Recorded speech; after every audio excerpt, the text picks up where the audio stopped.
The sound of knuckles striking wood at midnight made Quinlan Rawlings reach for his rifle before his boots even hit the cold floorboards of his Montana ranch house.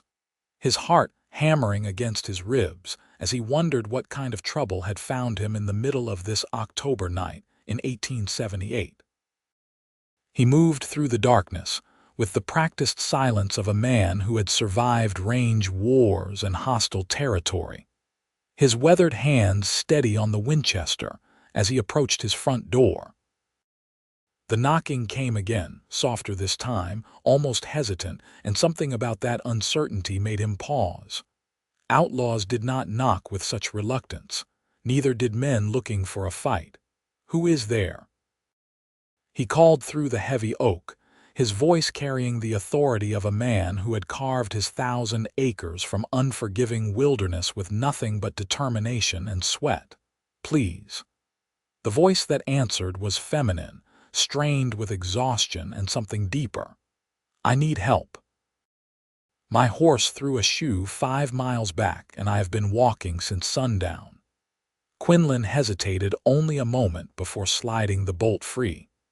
He had been raised by a mother who would have skinned him alive for leaving any woman stranded in the darkness, regardless of circumstance. When he pulled the door wide, lantern light spilled across the porch to reveal a woman in her mid-20s, her dark traveling dress covered in trail dust, her face pale with fatigue beneath a bonnet that had seen better days. "Come inside," he said, stepping back to allow her entry. "It is not safe to be out alone at this hour." She stumbled across the threshold, and he caught her elbow to steady her. Up close, he could see the fine tremor in her limbs that spoke of exhaustion pushed far beyond reasonable limits. Her eyes, he noticed, were an unusual shade of green like spring grass after rain, and they held depths of worry that made his protective instincts surge to life. "Sit," he instructed, guiding her to the chair nearest his fireplace. He set his rifle aside and moved to stoke the dying embers back to life. "When did you last eat?" "This morning," she admitted, her voice barely above a whisper. "In Billings." Billings was 40 miles north. Quinlan felt his jaw tighten as he calculated the impossibility of what she was saying. No woman traveled alone through that territory without good reason, or without running from something terrible. "I will make coffee and find you something to eat," he said, moving toward his kitchen. "Then you can tell me what has driven you to my door at midnight." He busied himself with the familiar routine of building up the fire in his cast iron stove, filling the coffee pot from the pump, slicing bread and cold beef left from his supper. All the while, he was aware of her presence in his main room, aware of the questions multiplying in his mind. When he returned with a laden tray, she accepted the food with trembling hands and tears suddenly spilling down her cheeks. "I am sorry," she said, wiping at her face with the back of one hand. "I am not usually so weak. It has been a very long day." "Eat first," Quinlan said gently, settling into the chair across from her. "Everything else can wait." She obeyed, and he watched as she forced herself to take small, measured bites despite what must have been ravenous hunger. That spoke of breeding, of a woman accustomed to propriety even in dire circumstances. Her hands, he noticed, bore the marks of recent hard labor, blisters barely healed, nails broken short. Whatever her background, she had fallen on difficult times.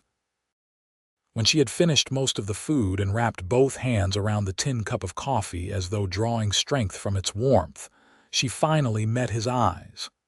"My name is Penelope Owens," she said, "and I have a secret that could get me killed if the wrong people find me." Quinlan leaned back in his chair, studying her face in the firelight. He saw fear there, yes, but also a stubborn courage that sparked something in his chest he had not felt in years. "Secrets are safe here always," he said quietly. "This is my land, my home. Nobody takes anything from here that I do not freely give, and I do not give up people who need shelter." Something in his tone, or perhaps in his eyes, seemed to convince her. She drew a shaky breath and began to speak. "I was married to a man named Marcus Dalton. He was a banker in Salina, Kansas. We moved to Billings 2 years ago when he took a position at the Territorial Bank." She paused, her fingers tightening on the cup. "3 months ago, he was shot and killed during what everyone believed was a robbery." "I am sorry for your loss," Quinlan said, and meant it. "Do not be." The bitterness in her voice surprised him. "I mourned the man I thought I married, but that man never existed. Marcus was not killed by robbers. He was killed by his partners in a scheme to embezzle money from the bank and from local ranchers who had deposited their earnings. When I found his ledgers hidden in our home, I discovered he had been stealing for over a year." Quinlan felt his stomach tighten. "How much?" "Over $40,000. He let out a low whistle. "That was a fortune, enough to start wars over in this territory." "The men he worked with think I know where the money is hidden," Penelope continued, her voice dropping to barely above a whisper. "They have been watching me, waiting for me to lead them to it. 3 days ago, one of them broke into my house while I was at the general store. He destroyed everything, searching. That night, another came to my door with a gun. He said they were done waiting, that I had until the end of the week to produce the money, or they would make me disappear just like Marcus." "But you do not know where it is," Quinlan said, reading the truth in her eyes. "I have no idea. I have searched everywhere, read through every paper Marcus left behind. If the money exists anywhere except in his guilty conscience, I cannot find it." She set down the coffee cup, her hands shaking harder now. "So I ran. I took what little I could carry, bought passage on a stage heading south, but I heard them talking at the way station. They are coming after me. The men Marcus worked with have hired someone to find me and bring me back." "Who are these men?" "Vernon Pike is the bank president. Samuel Cord owns the freight company, and Robert Nestor runs the mining office." She looked up at him with those devastating green eyes. "They are respected men, Mr. Rawlings. Nobody will believe me if I accuse them, and without proof, without that money, I have nothing but my word against theirs." Quinlan was quiet for a long moment, thinking through the implications. Men of wealth and position could make a widow disappear easily enough, especially one with no family to ask questions. And if they were desperate enough to chase her this far, they would not stop until they found her. "You cannot go back," he said finally. "They will kill you, I know." Her voice was steady despite the fear in her eyes. "But I cannot run forever either. I have almost no money left. I have no family, no place to go. I am alone in this. Not anymore." The words were out before he could think better of them, but Quinlan found he did not want to take them back. Something about this woman called to him, not just her beauty or her vulnerability, but the steel he sensed beneath her exhaustion. She had chosen to run rather than submit to threats. She had walked 5 miles in the dark rather than give up. That kind of courage deserved protection. "You will stay here," he continued, his mind already working through the practicalities. "My ranch is remote enough that strangers stand out. If anyone comes looking, we will see them long before they arrive. And in the meantime, we will figure out how to prove your innocence and expose the real thieves." "You do not even know me," Penelope protested. "Why would you risk yourself for a stranger?" Quinlan stood and walked to the window, looking out at the dark shapes of his barn and outbuildings against the star-filled sky. "I came to Montana 10 years ago with nothing but a horse and $100. I built this ranch from raw land, fought off claim jumpers and cattle thieves, survived 2 hard winters that killed half my herd. I know what it is to stand alone against forces that want to crush you." He turned back to face her. And I know that the measure of a man is not what he owns, but what he is willing to defend. You knocked on my door asking for help. I am giving it. No conditions, no expectations. Just shelter until we can set things right." Tears spilled down her cheeks again, but she was smiling through them. "Thank you," she whispered. "I do not know how I will ever repay such kindness." "Repayment is not required," Quinlan said gruffly, suddenly uncomfortable with her gratitude. "Now you need rest. I will give you my bed. I can sleep out here by the fire." "I cannot take your bed," she protested. "You can and you will. It is not up for debate."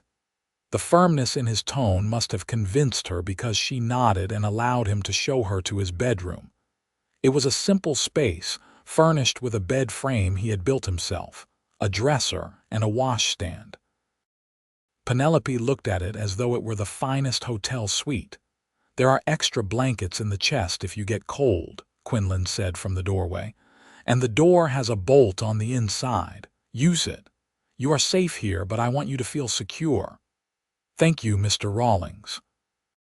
"Quinlan," he corrected. "If you are staying under my roof, we might as well use given names."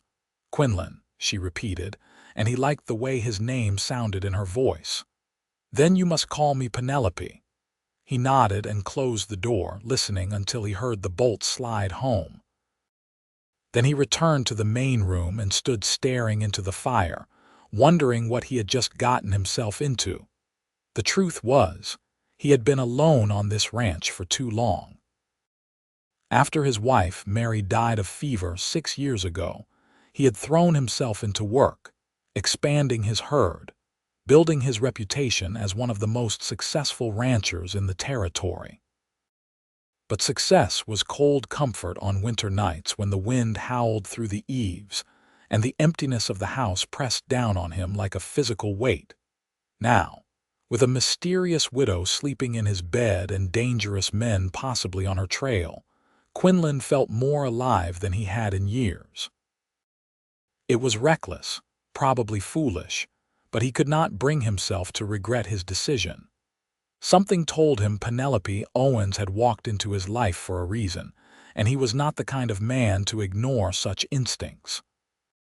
He settled into his chair with a blanket and tried to sleep, but his mind kept returning to green eyes and a voice that trembled with exhaustion but never quite broke. Whatever came next, he would face it, and he would make sure Penelope lived to face it too. When dawn light began filtering through the windows, Quinlan rose and started breakfast. He was frying bacon when Penelope emerged from the bedroom, her hair braided back and her face freshly washed. She looked younger in the morning light, less burdened, and he felt his heart do something unexpected in his chest.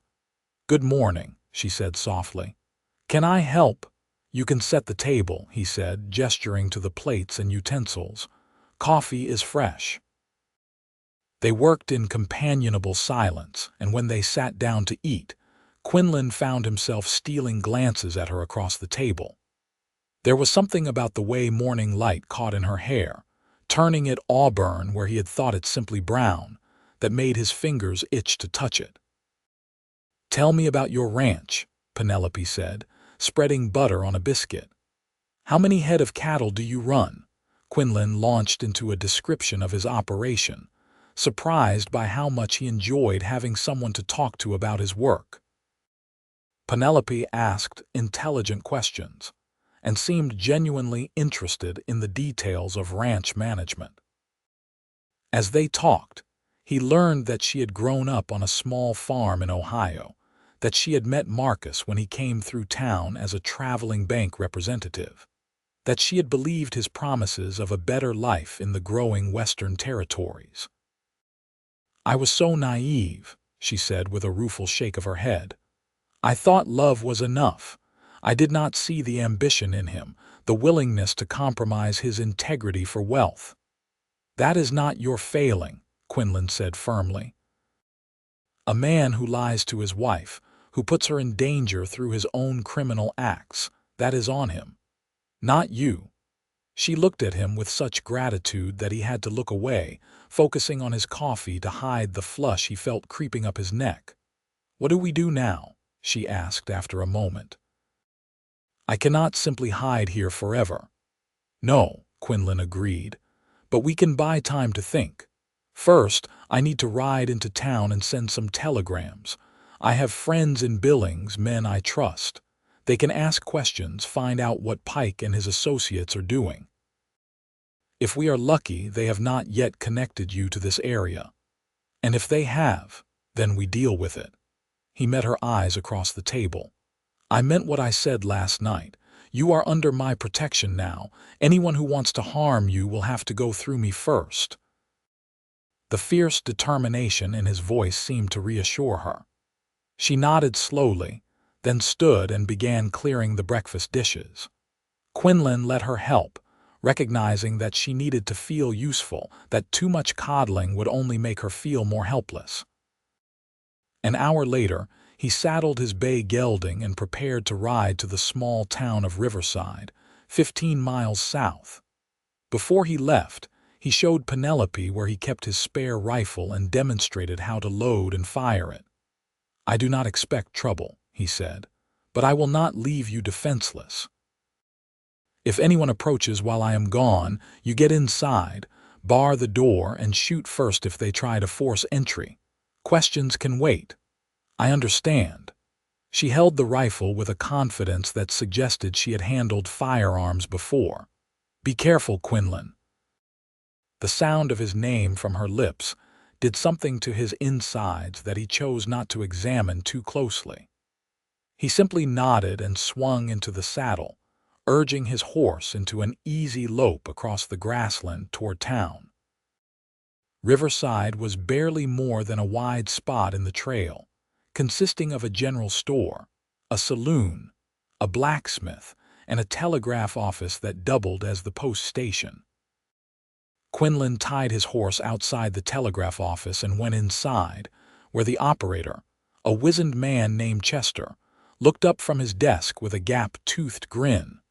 "Quinlan Rawlings, as I live and breathe. What brings you to civilization?" "Need to send some messages," Quinlan said, pulling out his wallet, "and I am paying extra for discretion." Chester's grin faded, replaced by a shrewd look. "Trouble, maybe, maybe not. Either way, I need information and I need it quiet. You got it." Chester pushed paper and pencil across the counter. "Write them out and I will send them myself. Nobody else needs to know." Quinlan spent the next 20 minutes composing telegrams to 3 different contacts in Billings. To Jim Hawthorne, a U.S. Marshal he had ridden with during his wilder days, he sent a simple inquiry about Vernon Pike, Samuel Cord, and Robert Nestor, asking if any federal investigations were ongoing.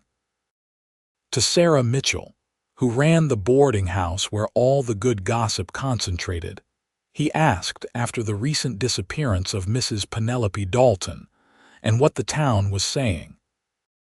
And to Tom Bradley, who worked as a clerk at the territorial courthouse, he requested any public records on the 3 businessmen and Marcus Dalton's estate. When he finished, Chester read through the messages and let out a low whistle. "You are poking at some big names, Quinlan. Those men have influence."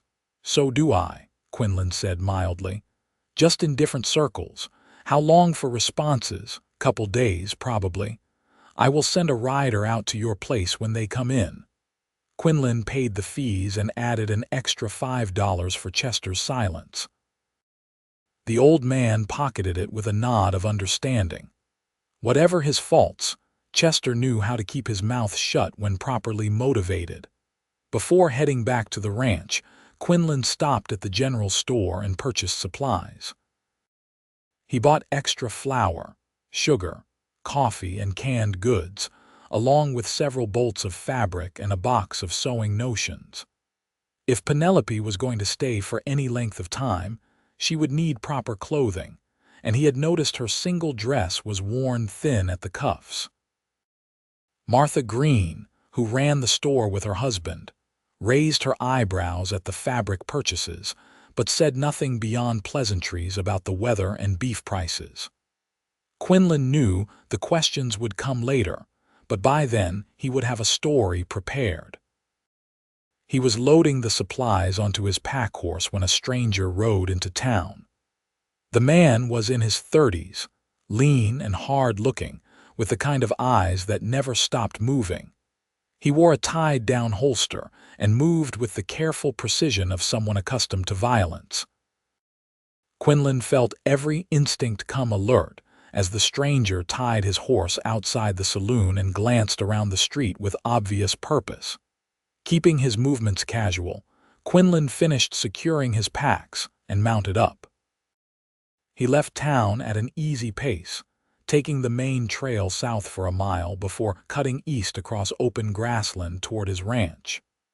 Once he was out of sight of the road, he pushed his horses faster, a sense of urgency building in his chest. That stranger was hunting something. Quinlan would bet his ranch on it. And the timing of his arrival, just one day after Penelope showed up on Quinlan's doorstep, was too convenient to be coincidence. He made it back to the ranch in under 2 hours, relief flooding through him when he saw Penelope safe on the front porch, shelling peas into a bowl. She looked up as he approached, and her face broke into a smile that hit him like a fist to the solar plexus. "You are back," she said, setting aside her work and coming down the steps to help with the horses. "Did you learn anything?" "Not yet. Responses will take a few days." He dismounted and began unloading supplies. But there was a stranger in town, man with a gun and eyes that searched every face. "It could be nothing, but my gut says otherwise." Penelope paled slightly but kept her composure. "What do? We stay alert, keep weapons close, and we prepare for the possibility that he will come looking here." Quinlan handed her several packages. "I bought fabric. You will need more clothes if you are staying, and keeping busy will help pass the time."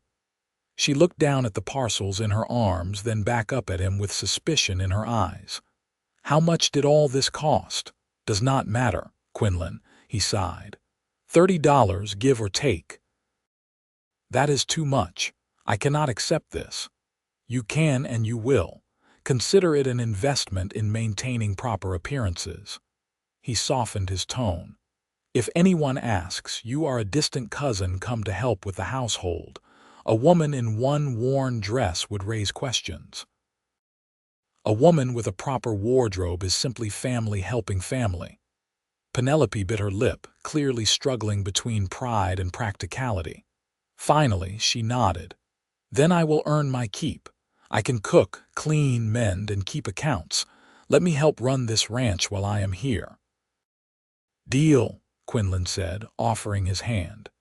When she took it, the warmth of her palm against his sent electricity up his arm. They stood there for a moment too long, hands clasped, eyes locked, before Penelope pulled away with a faint blush on her cheeks.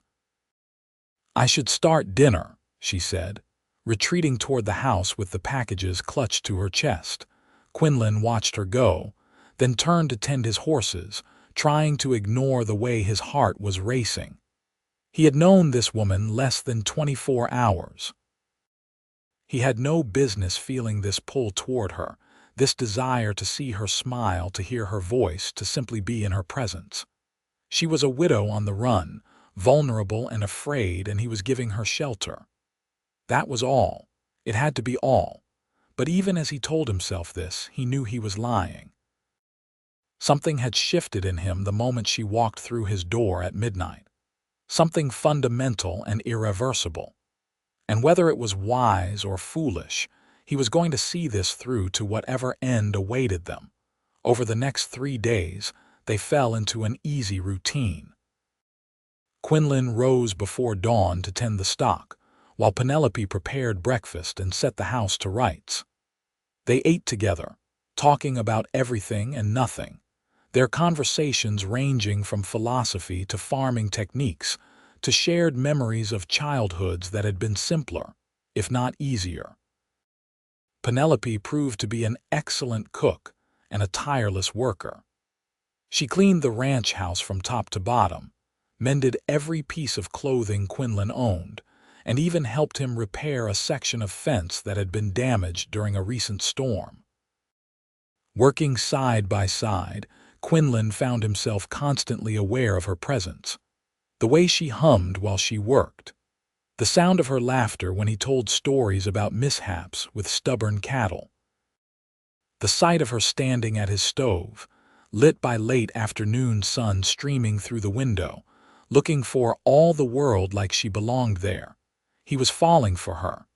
He knew it, recognized the symptoms from his courtship of Mary all those years ago, but this felt different, deeper somehow, more inevitable. The fourth evening after Penelope's arrival, they were sitting on the porch watching the sun set over the mountains when she suddenly spoke. "Tell me about your wife." Quinlan tensed, then forced himself to relax. It was a fair question, one he should have expected. "Her name was Mary. We met in Denver, married within 3 months, and came north to homestead this land. She was strong, capable, never complained about the hardships." He paused, choosing his words carefully. "She died of fever 6 years ago. It swept through the territory that winter, took a lot of good people with it." "I am sorry," Penelope said softly. "It must have been terrible to lose her." It was. Quinlan stared out at the darkening sky. "But time passes, life continues. I learned that grief does not mean you stop living. It just means you carry someone's memory with you while you keep moving forward." "Did you love her?" The question was direct, almost challenging. Quinlan turned to look at Penelope, seeing genuine curiosity in her face rather than jealousy or judgment. "I did," he said honestly. "But I have wondered sometimes if I was in love with her, or in love with the idea of building something with someone. We were partners more than we were lovers, if that makes sense. We worked well together, respected each other, cared for each other. But there was not that spark, that fire I have heard people talk about." He held her gaze. "Does that sound terrible?" "No," Penelope said quietly. "It sounds honest. I think many marriages are built on less." She looked down at her hands folded in her lap. "Marcus and I had passion at the start, or what I thought was passion. Looking back, I think it was just intensity. He pursued me like I was a prize to be won, and I mistook that for love. Once we were married, once he had secured me, the intensity faded. He was always working, always traveling, always chasing the next opportunity. I was convenient when he wanted a wife for appearances, invisible the rest of the time." "Then he was a fool," Quinlan said with quiet conviction. "Any man who would ignore you does not deserve you." Penelope looked up, her eyes shining with unshed tears in the twilight. "You barely know me." "I know enough. I know you are brave enough to run when staying meant death. I know you are strong enough to walk 5 miles in the dark rather than surrender. I know you are kind and capable and honest." He reached across the space between their chairs and took her hand. "And I know that having you here these past few days has made me happier than I have been in years." "Quinlan," she whispered, and the way she said his name was like a prayer. He should have pulled away. Should have remembered that she was vulnerable, that he was her protector, that taking advantage of her situation would make him no better than the men she was running from. But when she squeezed his hand and leaned toward him, all his good intentions scattered like leaves in a storm. Their first kiss was gentle, tentative, a question more than a statement. But when Penelope sighed against his mouth and her free hand came up to cup his cheek, gentleness gave way to hunger. Quinlan pulled her from her chair onto his lap, his arms wrapping around her as he kissed her with all the longing he had been suppressing for days. When they finally broke apart, both breathing hard, Penelope rested her forehead against his. "This is probably a terrible idea," she said, but she was smiling. "Probably," Quinlan agreed. "Want to stop?" "Not even a little bit." He laughed and kissed her again, marveling at how perfectly she fit in his arms, how right this felt despite all the logical reasons it should not. They sat like that for a long time, exchanging slow kisses and softer words, until full darkness had fallen and the chill in the air drove them inside. That night, Penelope slept in Quinlan's bed with him, their bodies curled together fully clothed, sharing warmth and comfort and the simple pleasure of not being alone. Quinlan held her close and listened to her breathing slow into sleep, and he knew with absolute certainty that he was going to marry this woman if she would have him. He just had to keep her alive long enough to ask. The next morning, Chester's promised rider arrived with responses to Quinlan's telegrams.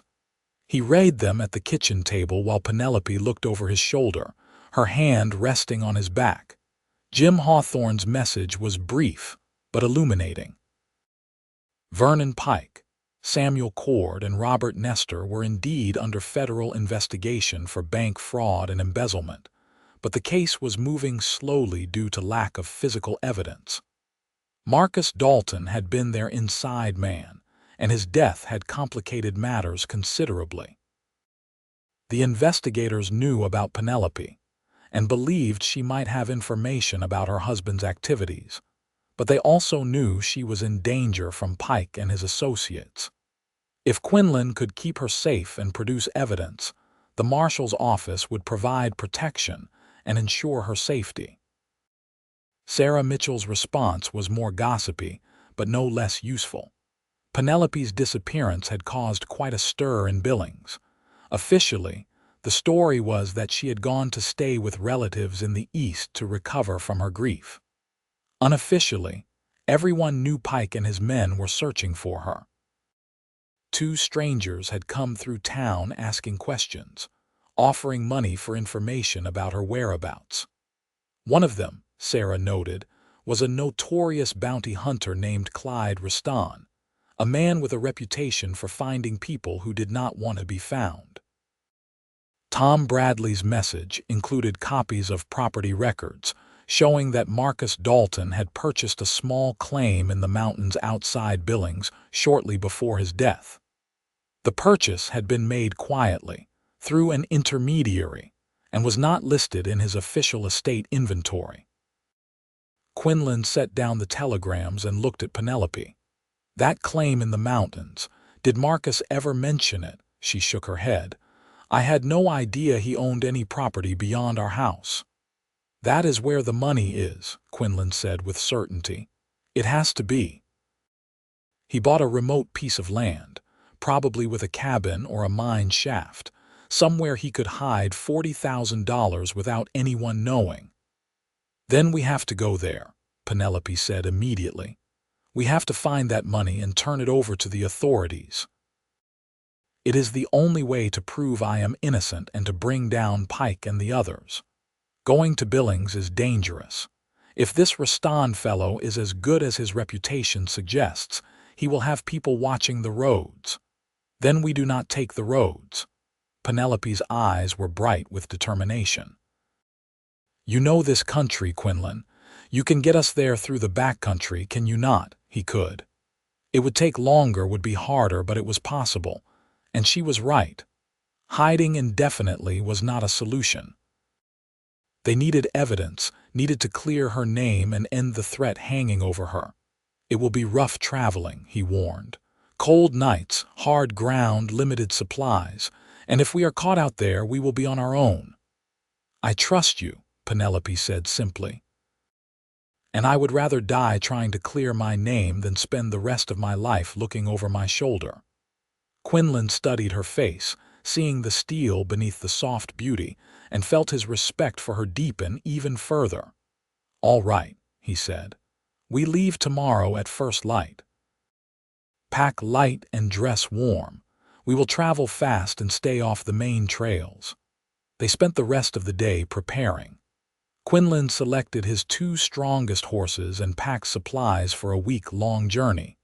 He included extra ammunition, bedrolls, dried food, and a canvas tarp for shelter. Penelope used the time to sew herself, a riding outfit from the fabric he had bought, fashioning a split skirt and a warm jacket that would allow her to move freely in the saddle. That evening, as they made final preparations, Penelope came to stand beside Quinlan in the barn. "Whatever happens," she said quietly, "I want you to know that these past few days have been some of the best of my life. You have given me hope when I thought there was none left. You have made me feel safe and valued and cared for. If something goes wrong, if we do not make it through this, I need you to know that I am grateful and that I love you." The words hit Quinlan like a lightning strike. He turned to face her fully, his hands coming up to frame her face. "Nothing is going to go wrong," he said fiercely.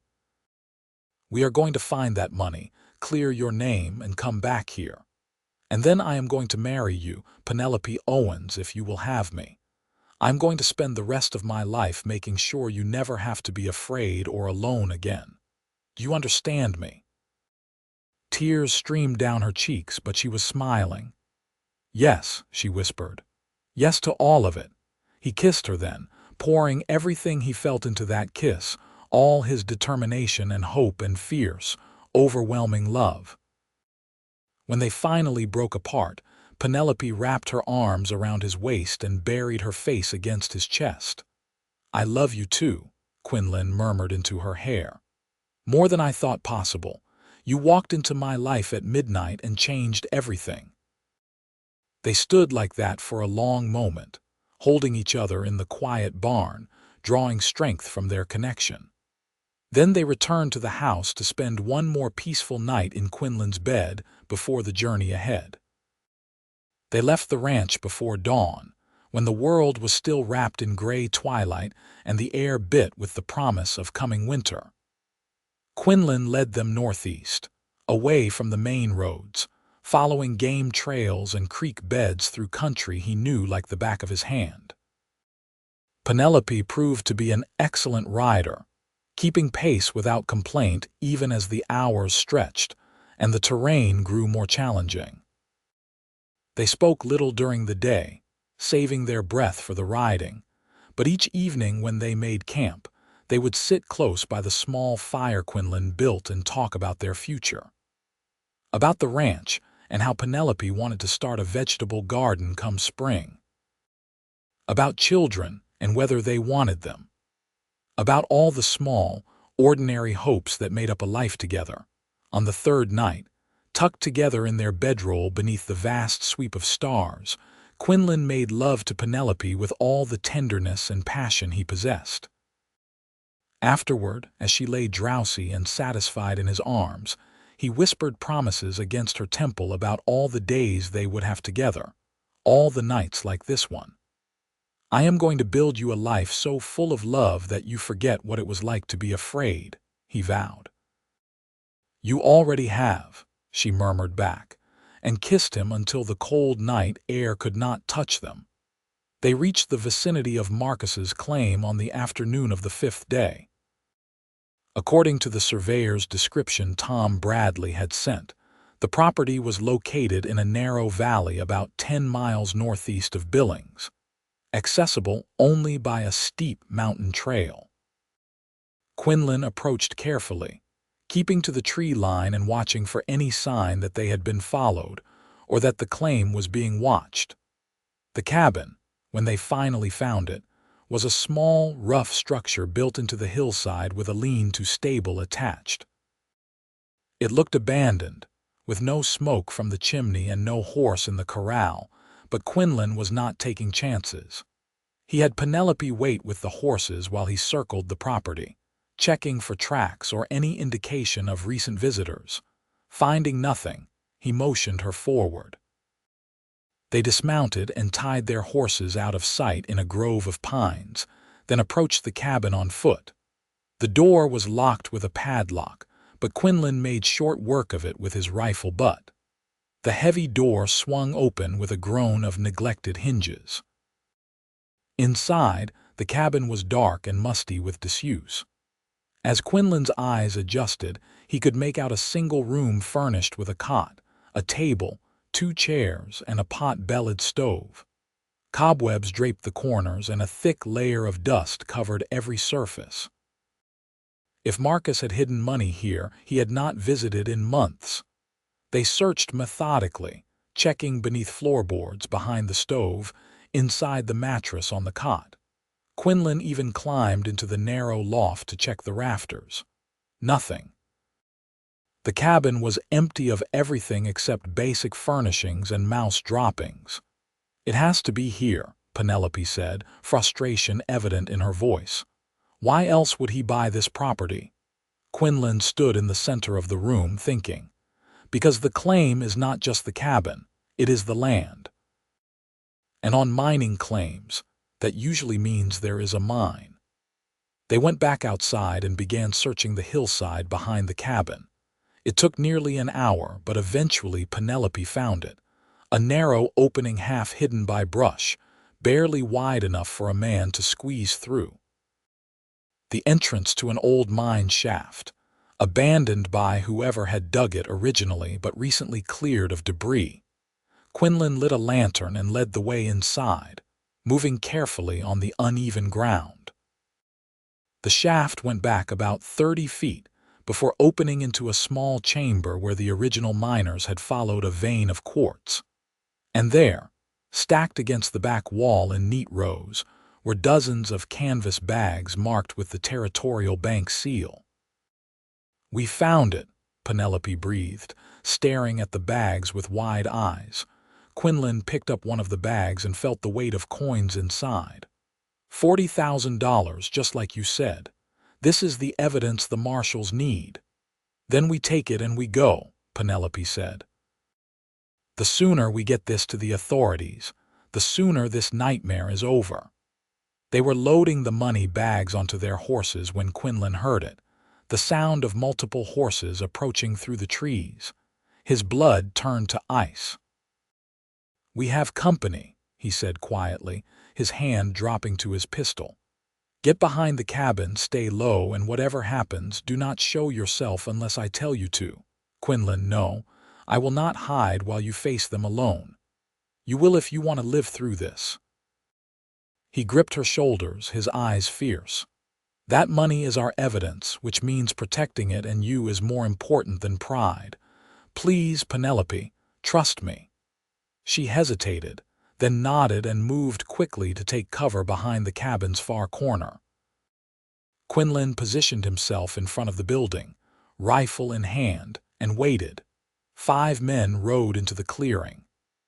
Quinlan recognized none of them, but their bearing and the way they fanned out in a practiced formation told him they were professionals.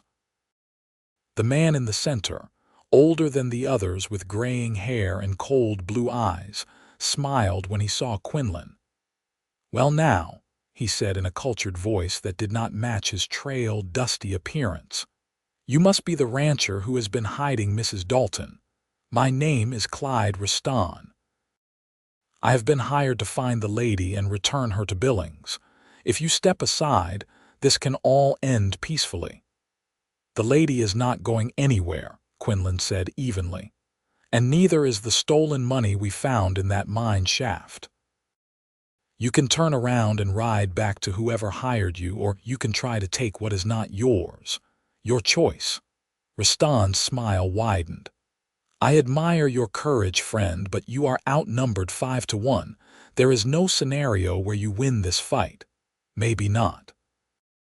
But I guarantee I take at least 2 of you with me, and you will be the first."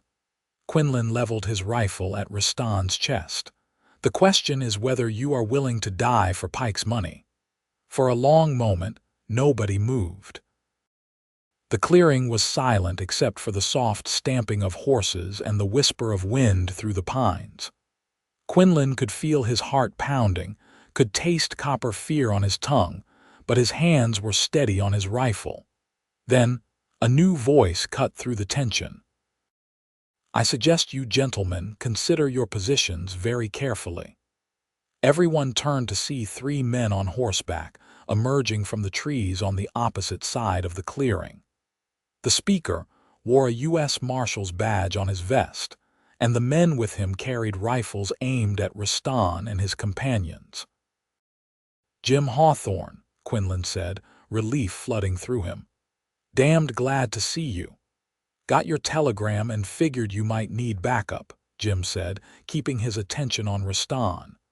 Mr. Rastan, you and your friends are trespassing on a federal investigation. I suggest you drop your weapons and come along quietly. On what charge? Rastan demanded. I have not broken any laws.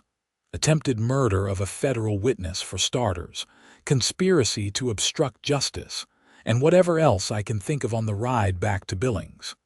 Jim's voice was hard. Now drop the guns, I will not ask again. For a moment, Quinlan thought Rastan might be foolish enough to fight, but whatever the bounty hunter was, he was not suicidal. He slowly drew his pistol and tossed it to the ground. His men reluctantly followed suit. Wise choice, Jim said. He gestured to his deputies, who moved forward to collect the weapons and bind the prisoner's hands.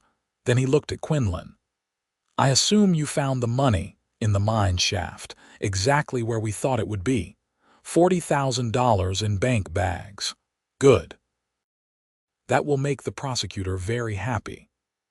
Jim swung down from his saddle and approached Quinlan with his hand extended. You did well, old friend. Mrs. Dalton is lucky to have found you. I am the lucky one, Quinlan said and called out, Penelope, you can come out now. It is safe. She emerged from behind the cabin, her face pale but composed. When she saw the marshals and the captured bounty hunters, she sagged with relief. Quinlan was at her side in 3 long strides, pulling her into his arms. It is over, he murmured into her hair. You are safe now. We are safe, she corrected, holding him tight. Both of us. Jim cleared his throat diplomatically. Well, I can see how things stand there. Mrs. Dalton, I am going to need you to come back to Billings to give a formal statement and testify against Pike and the others. With this money as evidence and your testimony, we can put them all away for a long time. I will come, Penelope said, stepping back from Quinlan but keeping his hand clasped in hers. Whatever you need me to do, I will do it. And I will be with her every step of the way, Quinlan added in a tone that made it clear this was not negotiable. Jim smiled. Would not have it any other way. We will camp here tonight and head for Billings in the morning. The territorial judge is waiting to hear the case. That night, with federal marshals standing guard and the stolen money secured, Quinlan and Penelope lay together beneath the stars one more time. Tomorrow would bring testimony and trials, justice and vindication, but tonight they had each other and the certain knowledge that they had survived. When this is over, Penelope said softly, tracing patterns on Quinlan's chest, when the trial is finished and my name is cleared, what happens then?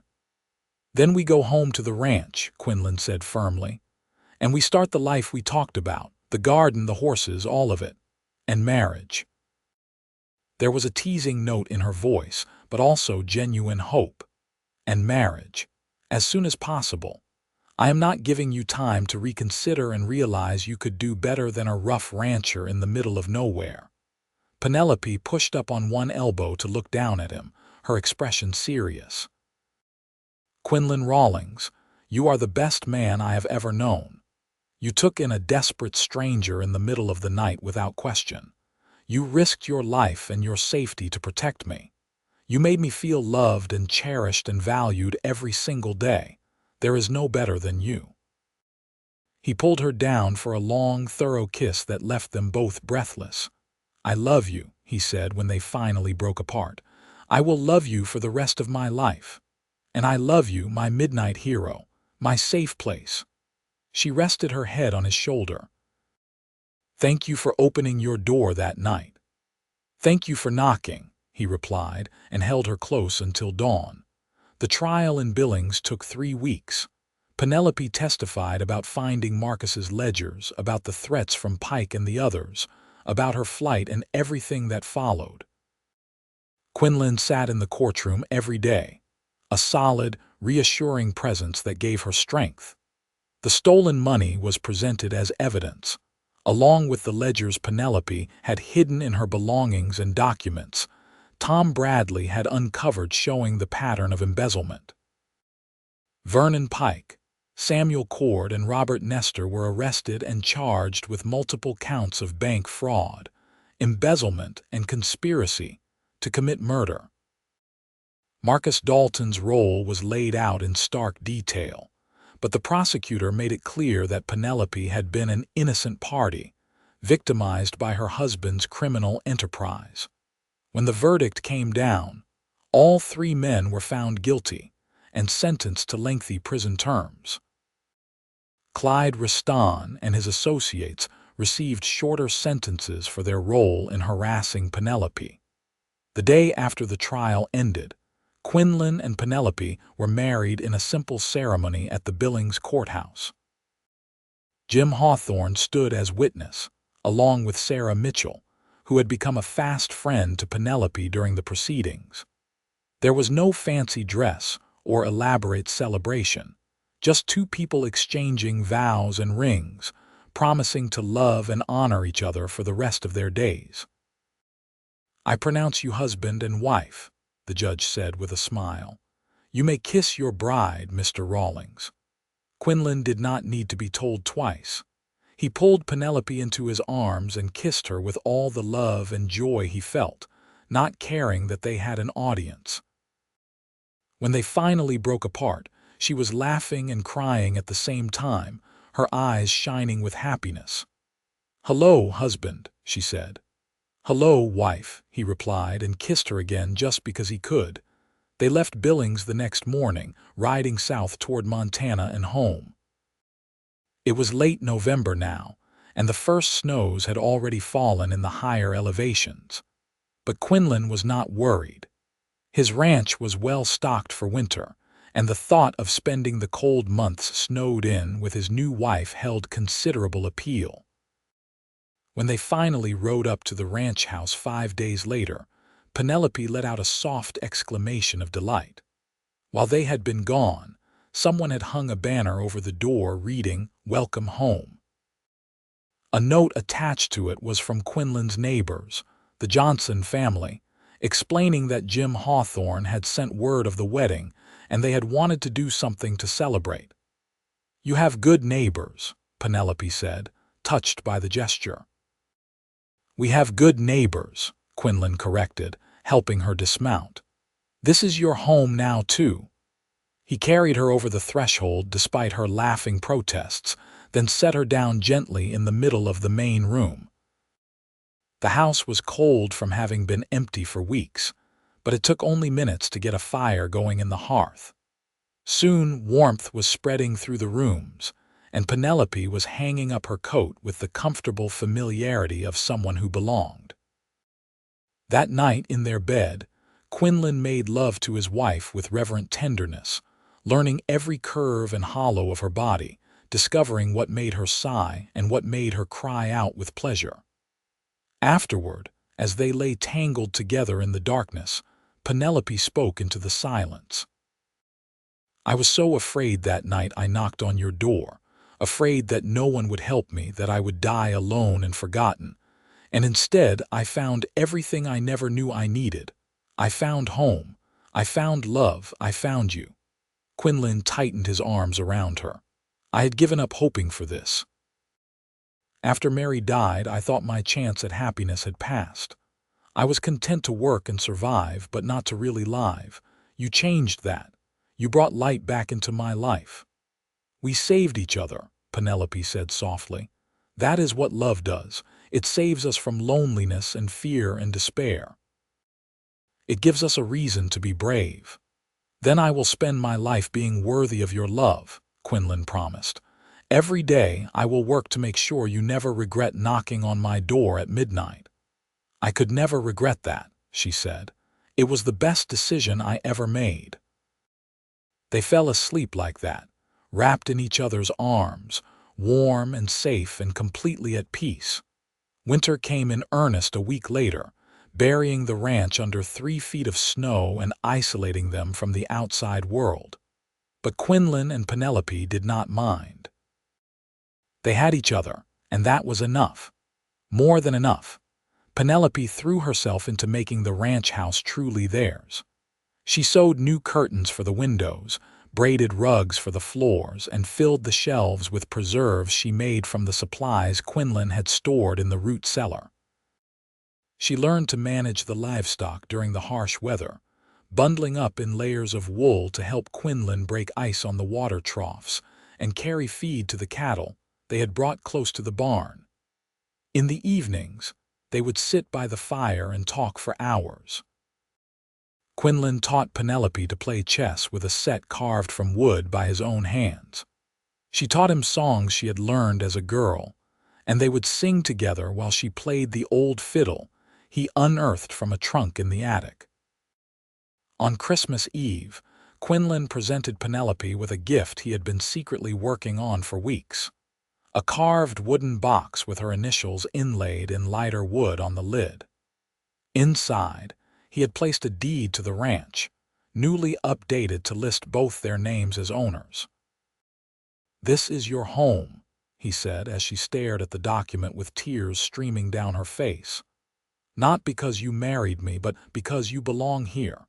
Everything I have is ours together." "I do not need a piece of paper to feel like this is my home," Penelope said, but she was clutching the box like it held treasure beyond price. "But thank you, for this, for everything, for seeing me as an equal partner." "You are more than my equal," Quinlan said seriously. "You are my better half, the part of me that knows how to hope and dream and believe in futures worth building." She set aside the box and climbed into his lap, kissing him with fervent passion. They made love right there by the fireplace, the Christmas tree they had cut and decorated the week before standing witness to their joining. As winter gave way to early spring, Penelope began to suspect she was pregnant. She waited until she was certain before telling Quinlan, nervous about how he would react. But when she finally shared the news over breakfast on a morning in late March, his face lit up with such pure joy that all her fears evaporated. "A baby," he said wonderingly, reaching across the table to take her hands. "We are going to have a baby." "Are you happy?" Penelope asked, even though she could see the answer in his eyes. "Happy does not begin to cover it. I am ecstatic, overwhelmed, terrified," he laughed. "But mostly just grateful. Grateful that I get to build this family with you, that our child will be born from love and wanted more than anything." They spent the rest of the morning making plans, talking about names and where to put a cradle, how they would manage the ranch work as Penelope's pregnancy advanced. That afternoon, Quinlan rode to town to send telegrams announcing the news to Jim Hawthorne and the other friends they had made. By evening, he was back with a wagon full of supplies including fabric for baby clothes, a rocking chair he had commissioned from the town carpenter, and enough candy and treats to last for months. "You are spoiling me," Penelope protested, but she was smiling as she sorted through the packages. "Get used to it," Quinlan replied, pulling her into his arms. "I plan to spoil you for the rest of our lives."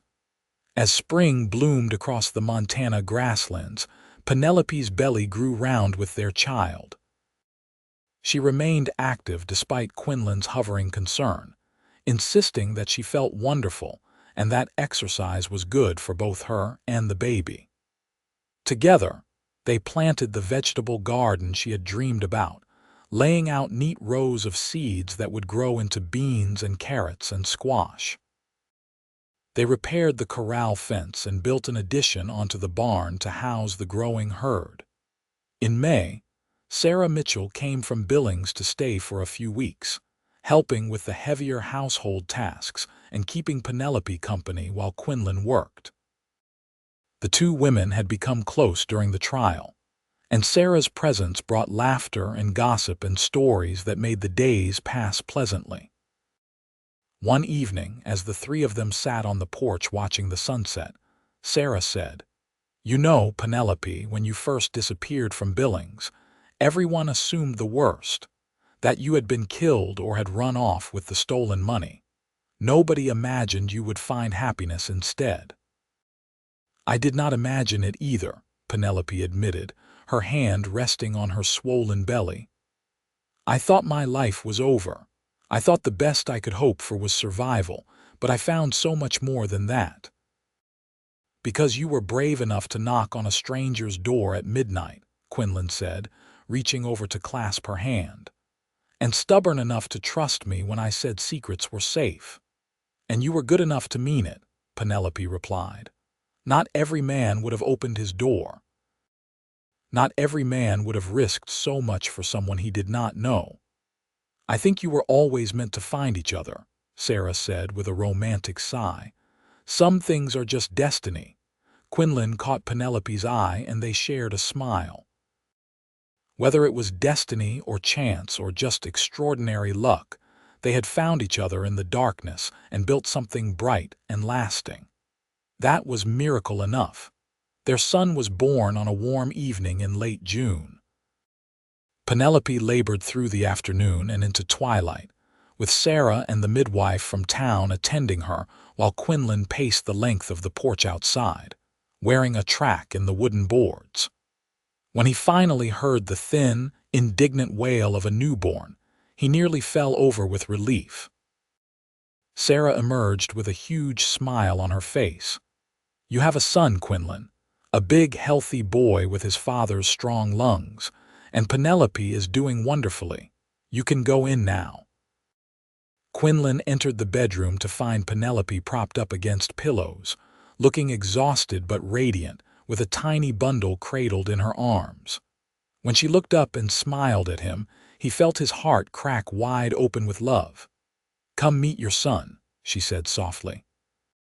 He crossed the room and sat carefully on the edge of the bed, staring down at the tiny, red-faced creature in Penelope's arms.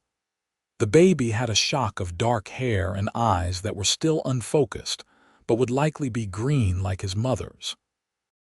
As Quinlan watched, one miniature hand escaped the blanket and waved vaguely in the air. "He is perfect," Quinlan whispered, afraid to speak louder and shatter the moment. "He is," Penelope agreed, "and he needs a name." "What do you think of Marcus?" Quinlan looked up sharply, surprised. "After your first husband." "No, after my father. His name was Marcus too, and he was a good man who died when I was young. I would like our son to carry his name forward to have that connection to where I came from." She paused. "But only if you agree. This is your son too." Quinlan thought about it, then nodded. "Marcus Quinlan Rawlings, I like it. It honors both your father and gives him part of me." "Marcus Quinlan Rawlings," Penelope repeated, testing the sound. "Welcome to the world, little one. Your father and I have been waiting for you." The baby yawned, seemingly unimpressed by his formal naming, and Quinlan laughed. He bent to kiss Penelope's forehead, then very gently touched his son's tiny hand. The baby's fingers immediately curled around Quinlan's thumb in an instinctive grip that felt like a promise. "I will protect you," Quinlan said quietly to his son. "Both of you always. I will work every day to make sure you grow up safe and loved and happy. That is my vow to you. And I vow to give you a home full of laughter and warmth," Penelope added, her voice thick with emotion. "To teach you kindness and courage and how to love with your whole heart." They sat like that for a long time, the three of them, a family bound by blood and choice and the fierce love that had brought them together. Outside, the Montana evening settled into darkness, but in that room there was only light. The years that followed were not always easy. Ranching was hard work, with droughts and harsh winters, sick cattle and market fluctuations that threatened their livelihood. But Quinlan and Penelope faced every challenge together, their partnership growing stronger with each obstacle overcome.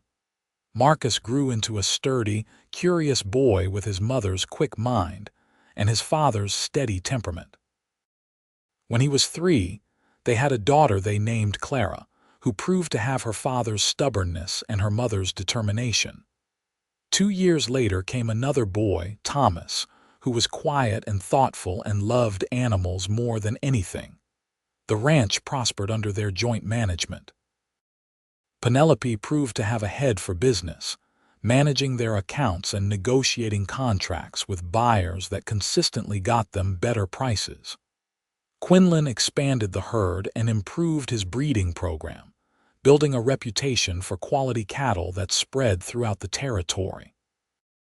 Together, they purchased additional land and hired help to manage the growing operation. But despite their success and busy lives, Quinlan and Penelope always made time for each other. Every evening, after the children were in bed, they would sit together on the porch as they had that first night, talking about their day, making plans for the future, simply enjoying each other's presence. On their 10th wedding anniversary, Quinlan took Penelope up into the mountains on a camping trip, leaving the children with Sarah Mitchell, who had become like family over the years. They rode to a high meadow carpeted with wildflowers and spent 3 days with nothing but each other and the endless sky. On the last night, as they lay together in their bedroll counting stars, Penelope said, "Do you ever think about that night I knocked on your door? About how different our lives might have been if you had turned me away?" "Never," Quinlan said firmly. "I never think about that because it is not a possibility I can entertain. You were meant to come to me. I was meant to open that door. Everything that has happened since has been inevitable."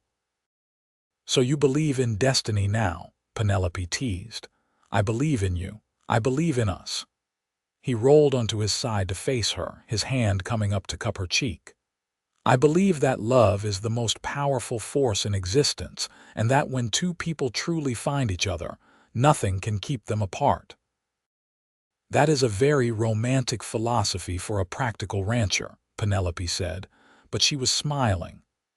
"I am a practical rancher who fell impractically, completely, irreversibly in love with a woman who knocked on his door at midnight." Quinlan kissed her softly. "You changed my life, Penelope.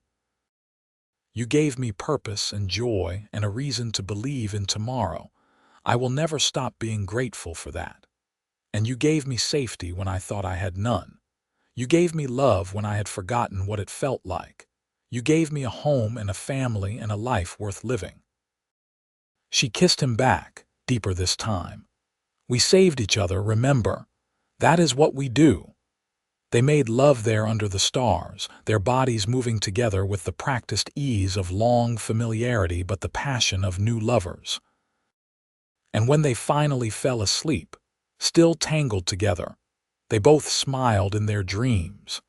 As the years continued to pass, the story of how Quinlan and Penelope met became legendary in their corner of Montana.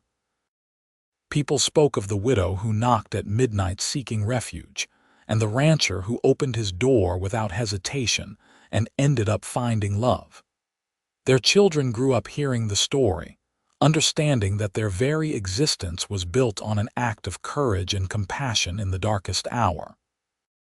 Marcus followed in his father's footsteps, learning to manage cattle and land with patient dedication. Clara became a teacher, opening a small school on the ranch that served the surrounding homesteads. Thomas surprised everyone by discovering a talent for veterinary medicine, studying in Denver before returning to practice in the territory. Through it all, Quinlan and Penelope remained the center of their family, the foundation on which everything else was built. They grew old together gracefully, their hair turning silver, their faces marked by weather and time, but their love as strong as the day they married. On their 40th anniversary, surrounded by children and grandchildren in the ranch house that had been expanded over the years, but still retained its original bones, Penelope stood to make a toast. "40 years ago, I was running for my life," she said, her voice still clear and strong despite her years. "I was alone, terrified, certain that my story would end in darkness. But then I knocked on a door at midnight and a stranger became my salvation. Quinlan Rawlings gave me shelter that night." But more than that, he gave me safety, love, partnership, and purpose. He gave me this family, this home, this beautiful life we have built together." She raised her glass, her eyes meeting Quinlan's across the crowded room. "To my husband, who opened his door and his heart when I needed it most, who promised me that secrets were safe with him always, and who has kept that promise every single day since. I love you, Quinlan. Thank you for 40 years of happiness." "To Mama and Papa," Marcus called out, and the room erupted in cheers and raised glasses. Later, when the party had wound down and the grandchildren were sleeping in various bedrooms, Quinlan and Penelope slipped out to the porch. It was a warm summer night, the air sweet with the scent of flowers from the extensive gardens Penelope had cultivated over the decades. They sat in their familiar chairs, holding hands in the darkness, listening to the familiar sounds of their ranch settling for the night. "That was a beautiful toast," Quinlan said finally. "I meant every word." Penelope squeezed his hand. "You know, sometimes I still cannot believe how lucky I was, that I happened to choose the right house, knock on the right door, find the right man." "It was not luck," Quinlan said, as he had said so many times over the years. "It was meant to be. We were meant to be." "Yes," Penelope agreed softly. "We were. And I would do it all again in a heartbeat. Every frightening moment, every hard day, every challenge we faced. I would do it all again just to end up here with you, surrounded by the life we built together." "No more running," Quinlan said, his voice rough with emotion. "No more fear, just this, just us, just love." "Just love," Penelope echoed, "always and forever." They sat in comfortable silence as the stars came out, the same stars that had witnessed their first kiss, their wedding night, the birth of their children, and countless moments in between. And if you had asked either of them about the secret that had brought Penelope to Quinlan's door at midnight all those years ago, they would have told you that it was no secret at all. The truth had always been simple. Sometimes salvation comes at midnight, wearing a dusty traveling dress and carrying nothing but hope. And sometimes heroes answer the door in bare feet and offer safety without question. And from such moments, if you are very lucky and very brave, you build a love that lasts forever. As they finally rose to go inside, Quinlan pulled Penelope into his arms one more time, kissing her with the tenderness of 40 years and the passion of their first kiss. "Thank you," he whispered against her lips, "for knocking on my door, for trusting me, for giving me this life." "Thank you for opening it," she whispered back, "for keeping me safe, for loving me so well." They walked into their home hand in hand, closing the door on another perfect day in a life full of them. And somewhere in the darkness outside, a night breeze stirred through the Montana grasslands, carrying with it the promise of tomorrow and all the tomorrows after that. Each one a gift that two people who had found each other at midnight would never take for granted. Their story became the kind of legend that mothers told their daughters and fathers told their sons, about courage in the darkest hour and compassion that changes everything. About how love can find you when you least expect it and save you in ways you never imagined. About how sometimes the best things in life begin with a knock at midnight and a voice saying, "Secrets are safe here always." And in the years that followed, long after Quinlan and Penelope had passed peacefully in their sleep within hours of each other, their descendants continued to tell the story. The ranch remained in the family, growing and changing with each generation, but always carrying the legacy of the couple who had built it with love and determination. The house where Penelope had first knocked still stood, preserved carefully, and visitors could still see the door that Quinlan had opened without hesitation to offer shelter to a desperate woman. On the wall inside, their children had hung a bronze plaque after their parents' deaths. It bore a simple inscription that captured everything that needed to be said. Here, on a midnight in October 1878, two souls found each other in darkness and built a light that has never gone out. May all who enter here remember that compassion and courage can change the world, and that love is always worth the risk. And indeed, for all the years that followed, the Rawlings Ranch remained a place where those in need could find help, where secrets were kept safe, where love was celebrated and nurtured and held up as the highest ideal. Because that was the legacy Quinlan and Penelope had left behind. Not just land and cattle and success, but the knowledge that opening your door to someone in need, offering shelter without judgment, extending trust when it is most needed, these simple acts could transform lives. Their love story had started with a desperate knock and a generous answer, but it had grown into something far greater. It had become a testament to the power of choosing compassion over caution, love over fear, hope over despair. And that was a story worth telling forever.